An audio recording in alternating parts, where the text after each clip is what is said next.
Tout le monde rêve d'aller sur une île comme ça, on va pas se mentir. Mais il n'y a pas besoin d'aller à l'autre bout du monde pour voir ce genre de paysage. Même en France métropolitaine, on a des îles incroyables.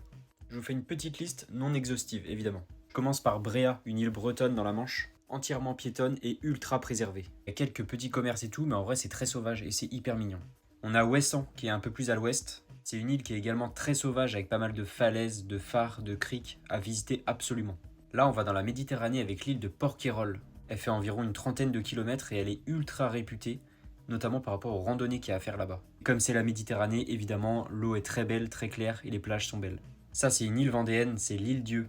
Une île avec beaucoup de dunes et beaucoup de roches. Il y a notamment ce vieux château à visiter là-bas. C'est une île qui est très sympa et très préservée. Il y a Belle-Île-en-Mer, dans le Morbihan, une île qui a notamment beaucoup de falaises et des plages dorées. On peut la rejoindre en bateau avec notamment Quiberon, le Croisic, la Turballe. J'aurais pu citer plein d'autres îles, la Corse, les îles Chausey, l'île de Sein. Mais c'était surtout pour vous dire que voilà, la France a beaucoup de belles îles à explorer aussi.